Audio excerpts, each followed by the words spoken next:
Welcome to this Wednesday edition of Market Mantra, the program in which we give you a complete update on the economic, business and stock market news of the day.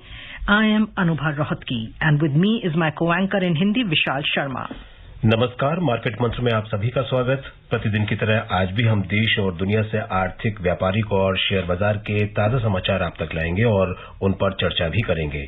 चर्चा के लिए आज कार्यक्रम में आमंत्रित हैं Business Standard के editorial director A K. Bhattacharya. Bhattacharya ji नमस्कार, स्टूडियो में आपका स्वागत। नमस्कार।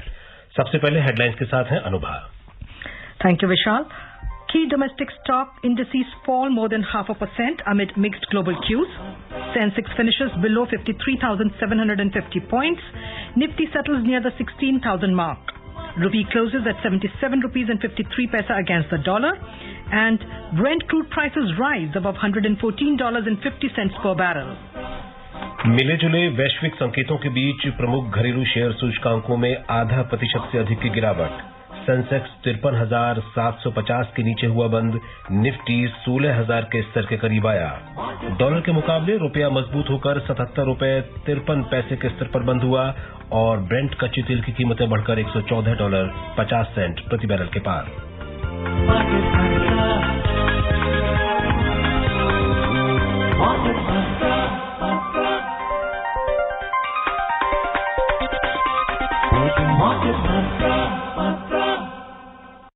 कार्यक्रम में सबसे पहले बात घरेलू शेयर बाजारों की। मिले जुले वैश्विक संकेतों के बीच प्रमुख घरेलू शेयर सूचकांक सेंसेक्स और निफ्टी में आज 0.5% से अधिक की गिरावट दर्ज हुई। सेंसेक्स 53,750 के निशान से नीचे बंद हुआ, जबकि निफ्टी 16,000 के स्तर के करीब आ गया। बॉम्बे स्टॉक एक्सचेंज का सेंसेक्स आज 0.56% के नुकसान से 303 अंक लुढ़ककर 53,749 पर बंद हुआ। नेशनल स्टॉक एक्सचेंज का निफ्टी भी 0.62% गिरकर 99 अंक के नुकसान से 16,026 पर आ गया। विस्तृत बाजार की बात करें तो यहां भी गिरावट का रुख रहा।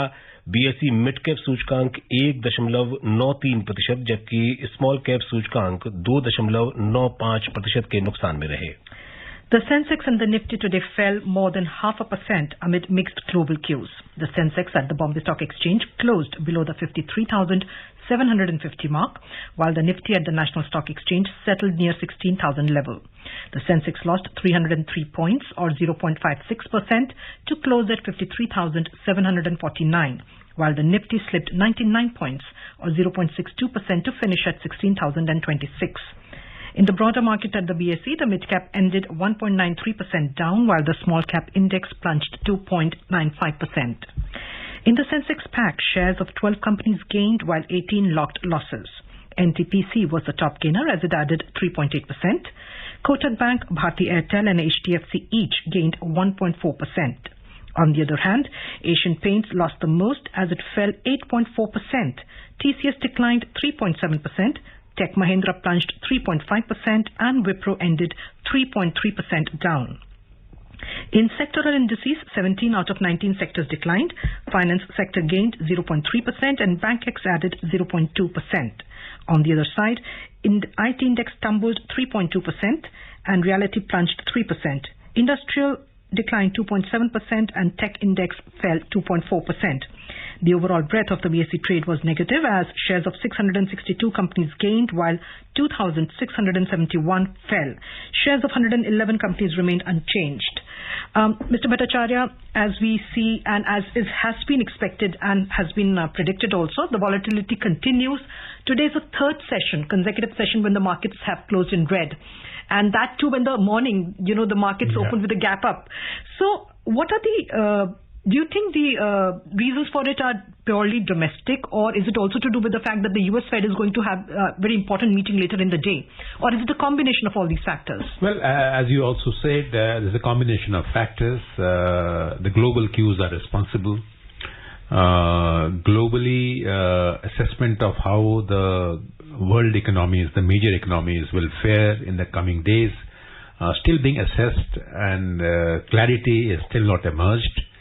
As you said, the Fed will take a view on what should be the interest rate increase trajectory and what should be the installments number of installments they will be using to raise the interest rates and how long, what should be the bond phase out of the bond buying program, how will that be rolled out.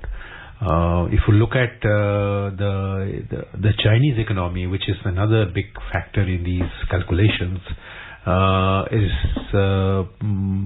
the Chinese economy, the second largest economy in the world, is still grappling with the COVID-induced setback.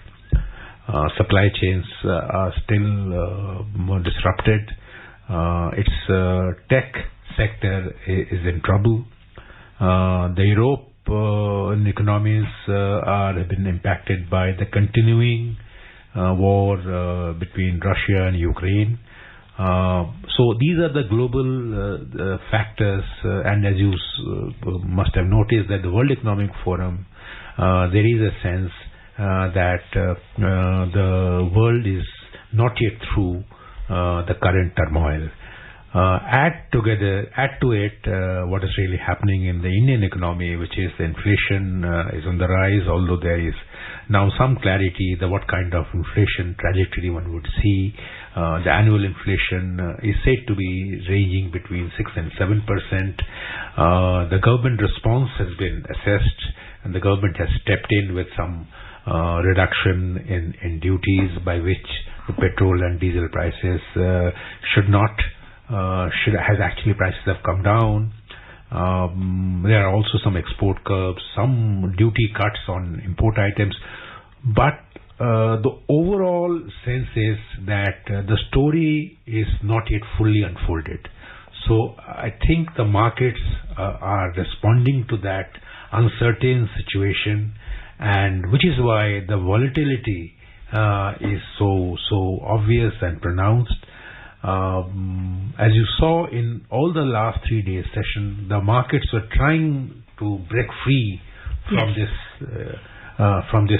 trajectory of a fall at the end of the day, but the global developments and the Indian assessment of the corporate earnings have seen some good news in the last few days, but particularly in the IT and the tech sector, the stocks had run up to a point where probably a correction is happening in those technology as well as information technology company sector. जी, भट्टाचार्य जी, आपने कहा कि market जब सुबह open होते हैं, कारोबार की शुरुआत होती है, तो एक बड़ा अच्छा पॉजिटिव नोट के साथ शुरू होते हैं, लेकिन दोपहर आते आते हुए जो नुकसान में जाते हुए दिखाई पड़ते हैं। इस सब में FIIs का जो रोल है वो आपको कितना महत्वपूर्ण लगता है कि FIIs का जो जिस तरीके से पैसा निकाल रहे हैं बाजार से, वो मार्केट को कितना बुरी तरह प्रभावित कर रहा है? हाँ, आपने एकदम बिल्कुल सही कहा। जो हो रहा है मार्केट में इस वक्त, जो FIIs अभी भी अपने पैसे को निकालने में तत्पर हैं, पर जो स्टॉक मार्केट में जो तेजी आप सुबह के टाइम में दिखती है, वो डोमेस्टिक रिटेल इन्वेस्टर्स से ज्यादा आती है, डोमेस्टिक इंस्टीट्यूशनल इन्वेस्टर्स में ज्यादा आती है, क्योंकि अगर आप भारतीय अर्थनीति को एकदम एक आइसोलेटेड नजरिए से देखें तो इंडियन इकोनॉमी अभी भी जो ग्रोथ प्रोजेक्शंस हैं, अर्निंग्स प्रोजेक्शंस हैं, वो काफी पॉजिटिव जोन में दिख रही हैं। 6 to 7% का अगर ग्रोथ हुआ, अगर अर्निंग्स जो हमने अभी तक देखा वो अच्छी हो रही हैं, पर डाउट और स्ट्रेस और वॉलेटिलिटी इसलिए है क्योंकि कितना इम्पैक्ट होगा उसके ऊपर अभी भी मतलब भेद थोड़ी बहुत है, और इसीलिए हम ये वॉलेटिलिटी को भी देखेंगे। और ये वॉलेटिलिटी मेरे हिसाब से ये 1-2 दिन का बात नहीं है, चलता रहेगा जब तक ना ग्लोबल सिचुएशन और Indian situation as a result of that में एक स्टेबिलिटी आए। जी, वर्तमान में कहा जा रहा है कि बाजार में जो मूल्यांकन है वो बहुत ही आकर्षक हो गए हैं, वैल्यूएशंस बहुत अट्रैक्टिव हैं, तो ऐसे में आपको क्या लगता है कि बाजार में अभी रिटेल इन्वेस्टर को इंतजार करना चाहिए? क्या करना चाहिए उसको? अभी रुक करके इंतजार करना चाहिए, अपना निवेश बनाए रखना चाहिए, या उसको बाहर आ जाना चाहिए? ये बहुत पेचीदा सवाल है। अगर जो रिटेल इन्वेस्टर वो जोखिम ले सकता है उसके अंदर वो रिस्क टेकिंग कैपेसिटी है। बहुत लोगों का मानना है और मेरा भी मानना है कि अगर उसमें अगर स्टेइंग पावर है तो शायद इस वक्त जो मूल्यांकन जो है आपने कहा वो काफी अट्रैक्टिव लग रहे हैं, पर उसमें भी स्टॉक पिकिंग एक बहुत बड़ा इंपॉर्टेंट फैक्टर होगा कि किस स्टॉक को ले। जो स्टॉक में एक बुनियादी तौर से जिसमें एक अर्निंग कैपेसिटी है, जो एक company already manufacturing profitable stage में है, उसके स्टॉक्स पर अगर ऐसे स्टॉक्स मार्केट में आ रहे हैं, मान लीजिए टेक्नोलॉजी स्टॉक्स जो आ रहे हैं उसमें अभी भी काफी लैक ऑफ क्लैरिटी है। एक स्टॉक में जो पिछले 2-3 दिनों हमने देखा कि डिस्क्लोजर के लिए स्टॉक की दाम वैल्यूएशन घट गई और डिस्क्लोजर आ गया तो वैल्यूएशन बढ़ गया। तो ये सारी चीज जो आस्ते आस्ते इन्वेस्टर के सामने आ रही है, उनको सचेतन होकर इस मार्केट को देखना पड़ेगा। और जो जोखिम नहीं लेना चाहते हैं, जिनकी स्टॉक पिकिंग कैपेसिटी कम है, मैं समझता हूं कि ये मार्केट उनके लिए नहीं है। You just mentioned the fact that this market is not meant for those investors, who are averse to taking risk. So in that case, given the fact that the central banks all over and in India also RBI has, increased the repo rate, interest rates and all. So in such a situation, would you advise that investor who is averse to taking risk, they then continue with the traditional investment savings instruments like an FD or RD? I would say that there are many other instruments going beyond the fixed deposit. I think there are debt funds which will provide, and they are indexed funds over a period of 3 years. Those indexed funds will get you a return which probably neutralize the adverse impact of inflation. So for those weak-hearted investors, if I may call them, they should probably look for those debt funds, solid debt funds, and they are indexed against inflation, and also the fixed deposit rates. They are not yet gone up that much, but my sense is that it is early days, and when the next monetary policy review comes in June, as the RBI governor has already indicated, the rate increase cycle is on, and probably the rates may go up close to the pre-COVID rate, which is about 6% or so.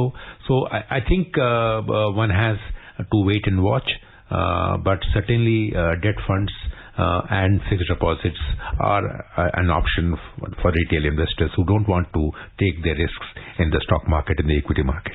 Ji, inflation की बात हो रही है कि पूरी दुनिया में चिंता का विषय बनी हुई है भट्टाचार्य जी, महंगाई, और आपने आरबीआई की अभी बात जिक्र किया कि रिजर्व बैंक ने भी जो है महंगाई पर काबू पाने के लिए कुछ प्रमुख ब्याज दरों में कमी की है।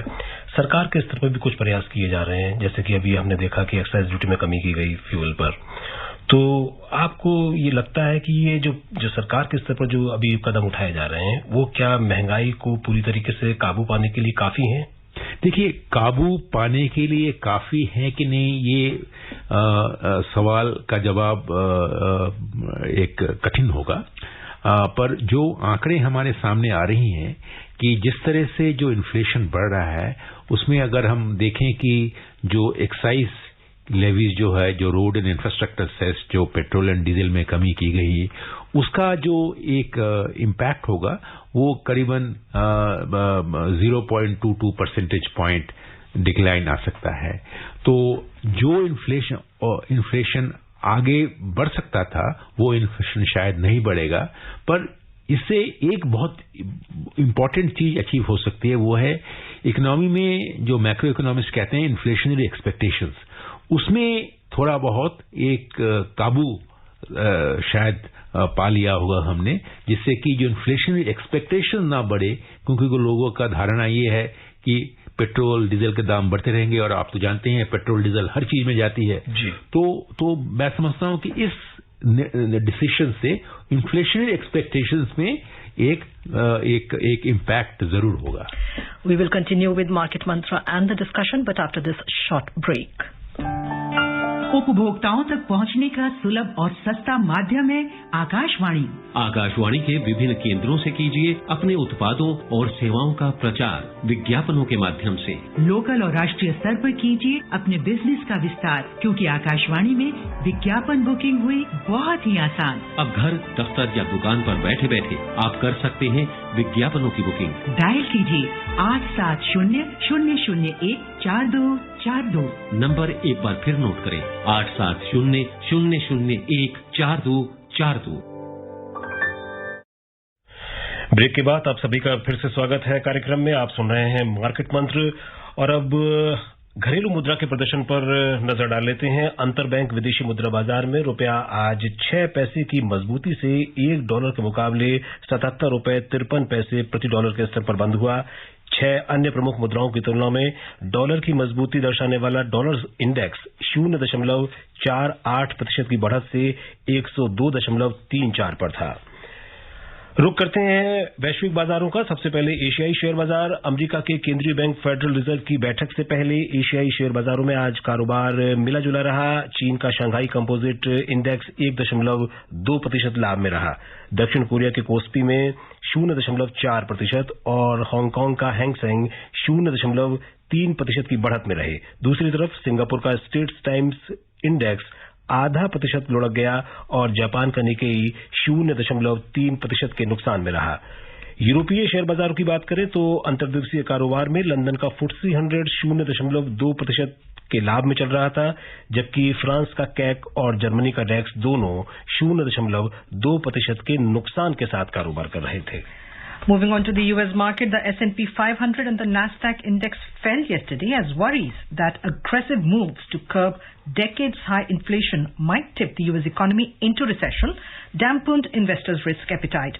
The Dow Jones Industrial Average Index added 0.2%, while the S&P 500 declined 0.8% and the Nasdaq Composite tumbled 2.4%. Mr. Bhattacharya, the R word, recession, has already entered the discussions, and following, because like we just said earlier in the program also, there is a US Fed meeting tonight, and expectedly the rate, it has also again indicated that there's going to be an aggressive rate hike. So what is your view about it? How sensitive is the situation? How difficult is the situation? I think that those who are afraid and apprehensive of a recession setting in are probably running ahead of the sequence.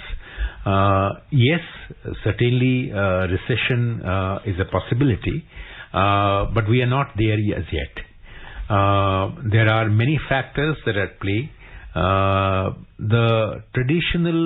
The normal textbook scenario will suggest that yes, in this kind of a situation, a recession is very much likely and may soon come in. But I think the global economy has undergone dramatic shifts, major changes, and there are many factors at play which was not there when these kind of prescriptions were earlier given. And which is why I will take note of what the IMF's Geeta Gopinath has actually said. She's actually expressed the hope and assessment. Her assessment is that the developed economies will probably come back to their pre-COVID situation growth level by 2024. Yes. And probably the developing economies will take a little longer time to get back to the pre-COVID growth trajectory. So I think to say that recession is right upon us, so therefore fasten your seat belts kind of a situation, I think that time is not yet come. Well, you mentioned Geeta Gopinath. She's also said at the Davos, at the WEF forum, at the World Economic Forum, that central banks are trying to tackle high inflation and are raising interest rates sharply, which they need to do, but that will also have consequences for global finance and trade. Oh, certainly. I mean, this goes without saying, because the moment the cost of money goes up, then doing business becomes a little more prohibitive, and most importantly, trade takes a hit.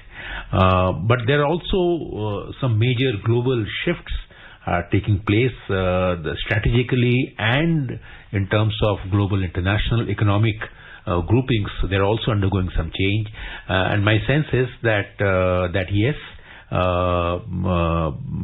there are the path ahead will not be very easy. It will not be very smooth. The cost of money is going up. Trade and both growth will also be impacted. But I think there are new economies, technology companies. They are unleashing their new forces. So while we should be careful and take necessary precautions, the time to say that everything has come to an end is not now. Well, that's good news, but staying on with the U.S. markets, along with the U.S. Fed meeting, there is also the U.S. GDP first quarter data is expected, and market participants are fearing that rate hikes, which is expected, could bring the world's largest economy to a standstill, which is going to affect the world economies, the rest of the world economies as well. There is that fear that raising interest rates will negatively impact, which is what Geeta growth. Gopinath has also said. Now, but to say that it will bring the economies to a halt is, in my view, an exaggeration. Yes, growth will be impacted. Remember, a country like the US was growing at more than 3% till recently. And that is not their traditional normal trend rate. So from 3% they may go back to 1%, 1.5%, which has been their trend rate for the last several years.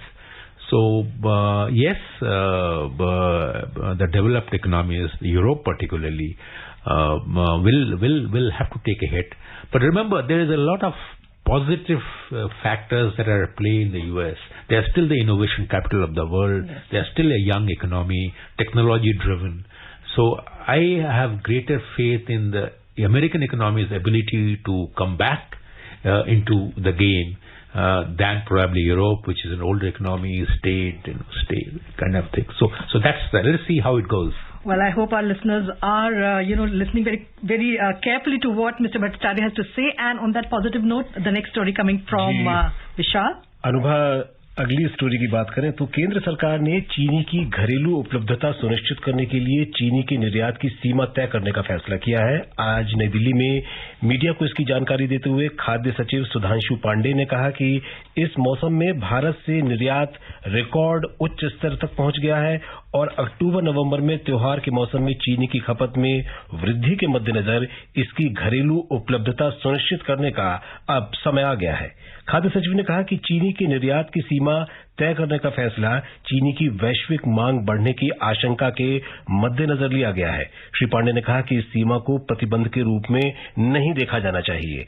इससे पहले केंद्र ने 1 crore metric ton तक चीनी के निर्यात की अनुमति देने का फैसला किया। विदेश व्यापार महानिदेशालय द्वारा जारी आदेश के अनुसार निर्यात की ये सीमा इस वर्ष 1 जून से 31 अक्टूबर तक प्रभावी रहेगी। जी डॉक्टर भट्टाचार्य जी, ये जो सरकार ने फैसला लिया है चीनी के निर्यात को सीमित करने का, ये घरेलू चीनी उद्योग के लिए कितना प्रभाव डालेगा? देखिए, इसमें 2 पहलू हैं। पहला पहलू है कि किसी सरकार का जो प्राथमिक उत्तरदायित्व अपने नागरिकों को होती है, और दूसरा उत्तरदायित्व कह सकते हैं आप ट्रेड कंपनीज की तरफ होगी। इस अवस्था में जहां पे हम ये देख रहे हैं कि चीनी की जो दाम बढ़ने की हम आशंका कर रहे हैं, उस समय अगर हम खुला निर्यात कर दें तो मैं समझता हूं कि सरकार एक प्रश्न के सम्मुखीन होगा कि अपने नागरिक के लिए उसने क्या किया। तो ये एक पहला पहलू है। दूसरा पहलू है कि ये जो प्रतिबंध जो है कितना कठिन प्रतिबंध है, कितना फ्लेक्सिबल प्रतिबंध है और कितनी जल्दी इस प्रतिबंध को उठा सकते हैं, क्योंकि जो ट्रेड और एक्सपोर्टर्स और मैन्युफैक्चरर्स की जो एक असुविधा जो होगी उसको हम किस तरह से सरकार सेंसिटिव तरह से उसको एड्रेस करे उस इश्यू को। तो जैसे आपने देखा था कि इंडोनेशिया ने पाम ऑयल एक्सपोर्ट बंद कर दिया था, वो अपने नागरिकों को देखने के लिए किया था। तो इसीलिए भारत सरकार ने भी जैसे पिछले दिनों में आपके जो गेहूं के ऊपर कर दिया था और इसके ऊपर पुराने लेटर्स ऑफ क्रेडिट को अब चालू करना कर दिया। तो मैं समझता हूं कि ये एक ऐसा इशू है जिसमें दो पहलू हैं, दोनों पहलू ही हमें देखना पड़ेगा, पर ये देखना पड़ेगा किस तरह से हम फ्लेक्सिबल और ट्रेड को भी और हमारे जो सिटीजन्स जो हैं उनके जो दोनों इंटरेस्ट को हम किस तरह से उसको एड्रेस कर सकें। Like you just mentioned the fact that, of course, when you combine all the steps taken by the government today, that's to curb sugar, export, and the wheat export, ban on wheat export, the cut on the excise duty on fuel, and as well as it has allowed duty-free import of crude soybean and sunflower oil, and also cut custom duties on some raw materials. Overall, taking over all that into the big picture, what do you see as the big picture? What do you see as do you see any immediate changes in the in the overall economy? Or I think what you are seeing is that the government is responding to new challenges, and I think government has done that. It is addressing the concerns of domestic inflation concerns, and there is also a question on what should be the overall government approach to its trade policy, to how selective or to what extent it should use the exchange rate. So these are all larger, economic policy oriented issues.